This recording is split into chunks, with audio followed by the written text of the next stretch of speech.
You think getting angry makes you real. You think it proves you have a heart, you have standards, you have emotion, you have passion. But here is the uncomfortable truth no one wants to say out loud. Uncontrolled anger is not authenticity. It is a transfer of power. It is you handing your mind to whatever insult, whatever delay, whatever comment, whatever person managed to land the right trigger. And once you accept that, everything changes. Because if anger is a transfer of control, then the opposite is also true. Calm is not fake. Calm is not cold. Calm is you reclaiming your life. Calm is a skill, yes, but more than that, it is a character trait built in the same place where people either rise or stay small. In this video, I am going to pull apart the lie hiding in plain sight, that anger is strength and control is weakness. I am going to show you why modern life makes anger easier to release and harder to notice, how it quietly destroys your relationships, your credibility, and your ability to think clearly. Then I will take it deeper, because this is not just about moods. This is about identity. This is about how your brain learned to interpret pain. This is about how your nervous system decides what is an emergency. And by the end, you are going to see control not as suppression, not as bottling it up, but as a form of freedom, the kind you can actually live inside of. Let's start with the part people refuse to face. When something hurts you, there are two layers. One is the event. The other is your interpretation of the event. Most people only talk about the event because it is socially acceptable to blame reality. Traffic makes you angry. A partner makes you angry. A coworker disrespects you. Social media makes you angry. The world makes you angry. But your mind does not just witness. Your mind narrates. A headline appears on your feed. A stranger posts something smug. A friend likes someone else's comment. Your body reacts like it has been attacked, even if nothing has physically happened. Your heart speeds up, your stomach tightens, your jaw locks. Then your mind supplies the story that makes it feel justified. They think they are better than me. They disrespected me. They are against me. I'm being treated unfairly.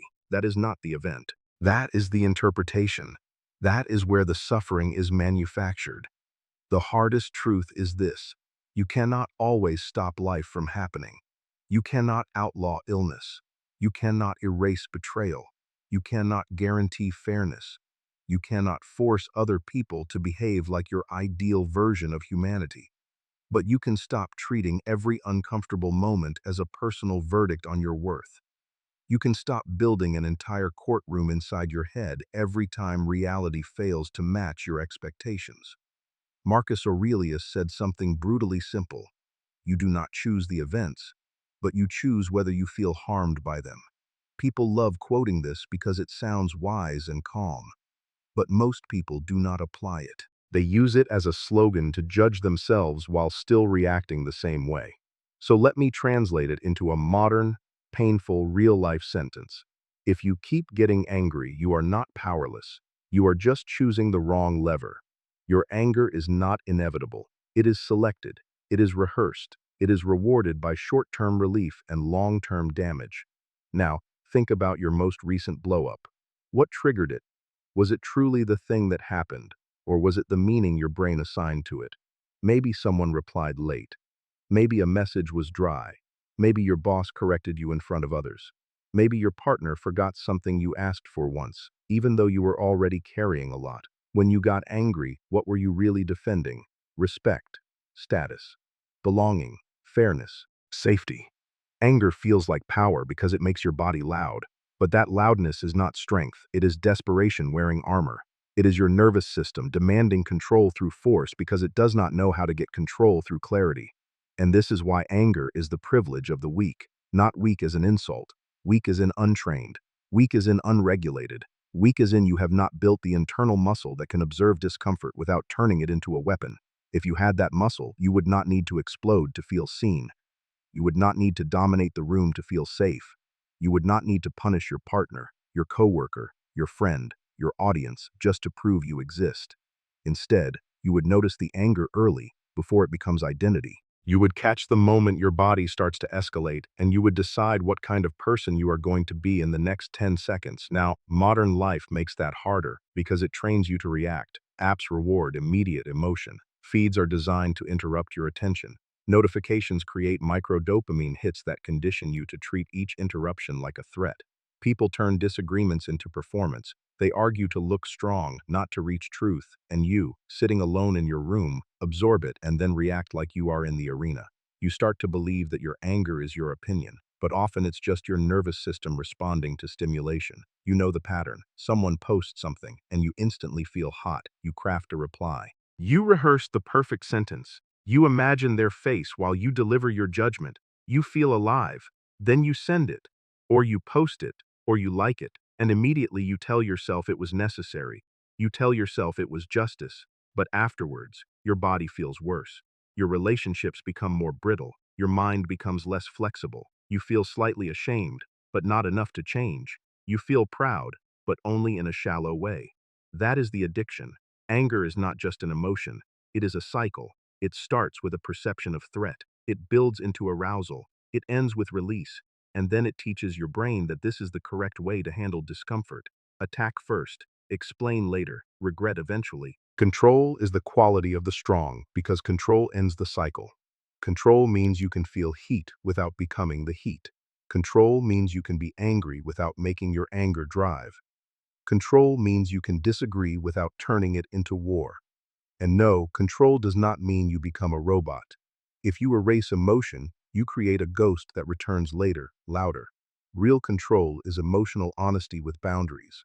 Let's get specific, because vague advice is how people stay stuck. Imagine your partner asks a question that hits a sensitive spot. Maybe they say, "Do you even listen to me?" Maybe you hear criticism instead of concern. Immediately you feel anger rise. Your mind prepares a defense. You want to list their mistakes. You want to point out that you are doing everything, and they notice none of it. You want to win. Here is the hidden mechanism. Anger is often your attempt to avoid vulnerability. If you attack, you do not have to admit you felt small. If you criticize back, you do not have to say, "I'm scared you don't value me." If you raise your voice, you do not have to tolerate the uncomfortable truth that you care deeply and you're afraid of losing. So what does control look like? It looks like stopping the storyline mid-sentence. It looks like breathing and noticing the urge to retaliate. It looks like naming what is happening internally without dumping it on them as blame. It might sound like this in real life, not as a perfect line from therapy. When you said that, I got defensive. I'm not trying to fight. I think I'm scared I'm not doing enough. That is control. That is strength. It costs you something because you give up the performance of being right. Now take another microstory. You are at work. Someone takes credit for your idea. You feel the heat. Your mind starts to count receipts. You want to confront them in front of others. You imagine the humiliating correction that will reestablish your status. If you explode, you might win that moment. But you will also teach everyone watching that your boundaries are tied to ego. People will start to manage you, not trust you. They will avoid collaboration because you cannot regulate when challenged. If you control yourself, you can handle it strategically. You can document. You can bring it to the right place with facts. You can choose a time when you are not emotionally hijacked. You can protect your reputation, not just your pride. That is what strong control does. It turns emotion into information, not into command. Now, I want to address the 5 rules that people sometimes mention because they point at something real, even if they are usually said like slogans. If you are right, you don't need anger. Truth can stand on its own legs. Anger is often just impatience with the pace of reality. If you are wrong, you have no moral authority to rage. Anger then becomes a decoration on ignorance. It does not correct anything. It only broadcasts weakness. If they are right, your anger is just bitterness, and bitterness never changes facts. It only ruins your clarity. If they are wrong, anger still isn't necessary, because you can win without humiliation. You can respond calmly and still be firm. And the deepest truth, rage is weakness pretending to be power. Calm is power that does not beg to be believed. The irony is that people who think they need to shout often look smaller the longer you watch them. Their emotions leak, their logic gets replaced, their credibility collapses. Meanwhile, someone who stays calm creates a gravitational field. People feel safer, they listen harder. Not because calm is nicer, but because calm signals control. That is why you can recognize leadership in real time. A leader doesn't always speak more. Sometimes the leader speaks less. Sometimes the leader breathes slowly. Sometimes the leader waits. That waiting is a message. It says, I am not being dragged by my impulses. And in a culture that rewards impulsiveness, that message stands out like a beacon. Now let's go deeper, because there is a reason people cannot control themselves even when they understand the consequences. It's not just lack of discipline, it's also lack of identity control. Some people are so fused with their emotions that they believe, this is who I am. Their anger becomes a personality trait. Their sensitivity becomes their brand. Their victimhood becomes their story. They do not want to change because change would require rewriting the self they have built around pain. So when you tell them to calm down, they hear, stop being you. When you tell them to regulate, they hear, become fake. But regulation is not betrayal. It is maturity. What happens inside the mind is simple. When you are triggered, your brain looks for a justification to act. It rummages through memory, looking for evidence that supports your reaction. If you have a history of being dismissed, your brain will treat dismissal like an emergency. If you have a history of humiliation, your brain will treat criticism like a threat to survival. Your past is not only a story you tell, it is a filter that decides what feels dangerous. That's why some people lash out over small things. It's not the small thing, it's the old wound pretending to be the present. And this is where the hidden self becomes visible. The part of you that learned to be on guard. The part that thinks you must fight first to avoid being harmed. The part that believes that if you stay quiet, you will be erased. Control gives you a choice to stop reenacting old survival scripts. Now let's talk about how emotions should work. Emotions are not villains. Emotions are signals. The problem is that people confuse signals with orders. When you get angry, your body says, something feels violated. When you feel fear, your body says, something might be unsafe. When you feel sadness, your body says, something mattered and is gone. These are signals with information. But people treat those signals as if they are laws. They act like the emotion is a divine commandment. They say, I couldn't help it. That is the most convenient lie you can tell yourself. You can always choose how to respond. You might not be able to choose the initial wave, but you can choose what the wave does next. Here is what that looks like practically. When anger rises, you can ask, what is this anger trying to protect? Not, how do I win? Not, how do I destroy them? But what part of me is afraid right now? Most anger is not about the other person. It's about your own internal world. Your anger is your mind trying to restore safety through aggression. When sadness arrives, you can ask, what is this sadness teaching me? Sadness often contains a message about loss, meaning, attachment, or unmet needs. Ignoring it creates numbness. Not processing it creates bitterness. But controlling it doesn't mean you deny it. It means you hold it long enough to learn, without drowning. When jealousy spikes, you can ask, what does this envy reveal about what I want? Jealousy is often a spotlight on your values. It can either drive you toward growth or drag you into resentment. The difference is whether you treat jealousy as information or as permission to sabotage. Now notice how this changes your relationship with yourself. Instead of shame, you get insight. Instead of self-hatred, you get observation. That is the beginning of control. But there's another layer that most people miss. Control is also about time. Anger is fast. Calm is slower. And modern life hates slowness, because slowness forces you to face yourself. If you respond instantly, you avoid reflection. If you stay reactive, you never have to ask why you are triggered. You can blame the world. You can blame the person. You can blame the algorithm. You can keep your identity intact by staying in motion. But if you pause, even for 10 seconds, you have to feel what you were avoiding. You have to meet yourself. So people who cannot control themselves often don't have a pause culture. They do not practice waiting. They do not train the space between stimulus and response. They call it being spontaneous, but it's really being untrained. Control is a skill that requires that gap, and the gap can be trained. You can train it the same way athletes train reflexes. You rehearse the moment before you react. You prepare an internal routine. Breathe once. Feel your feet. Count to 5 in your mind. Notice the urge to speak. Then decide. Not later. Decide. Because later is how people excuse themselves. Later is how people tell themselves they will change after the next argument, after the next heartbreak, after the next humiliation. Later is the graveyard of intention. Now let's connect control to something even uglier, credibility. A person can build credibility for years. They can become respected. They can build a brand. They can become the person everyone relies on. But anger is a silent saboteur.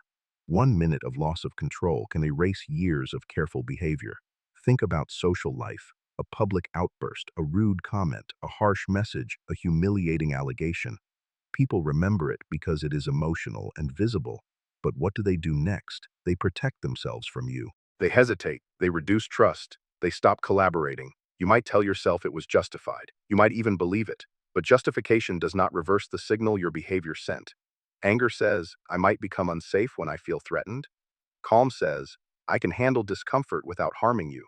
That difference is everything in dating, in friendships, in workplaces, in leadership. And in 2026, with constant recording and public commentary, anger has even less room to be forgiven. People screenshot, people clip, people share. Your worst moment becomes your public biography. Control is not just for your peace, it's for your future. Now, I want to address a common misunderstanding. Some people here talk about control and think it means suppressing feelings until you explode later. That is not control. That is repression with delayed consequences. Real control looks like this. You acknowledge what you feel, you regulate your behavior, and you still move toward what you value.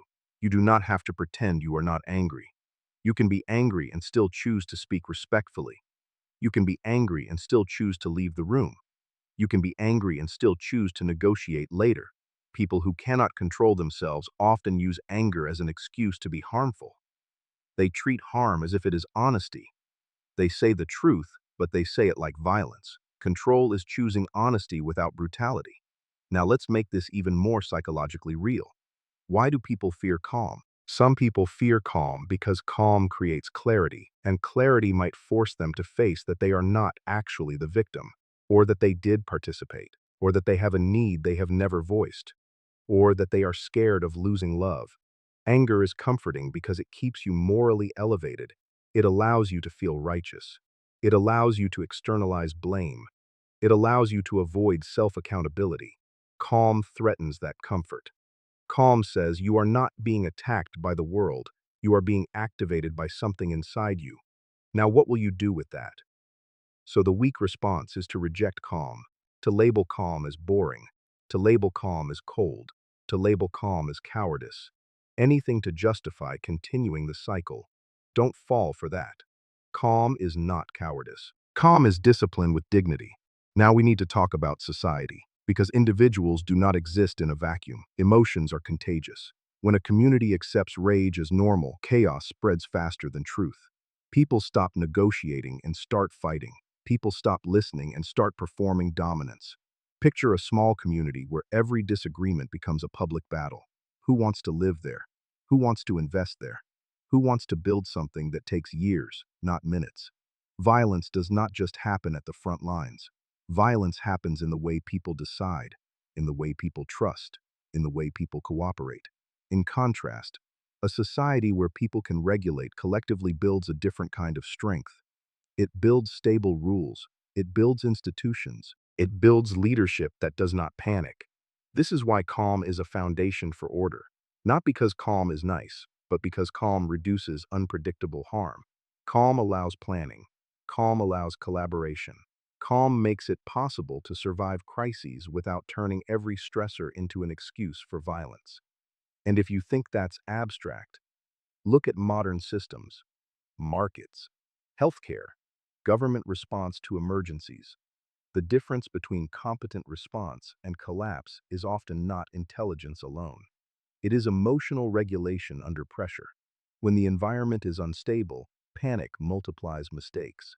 Panic increases rumor. Panic causes rushed decisions. Panic destroys trust. Calm creates information flow, prioritization, and coherent action. So yes, control is personal, but the ripple reaches social structure. Now let's get evolutionary, but in a way that actually matters to your daily life.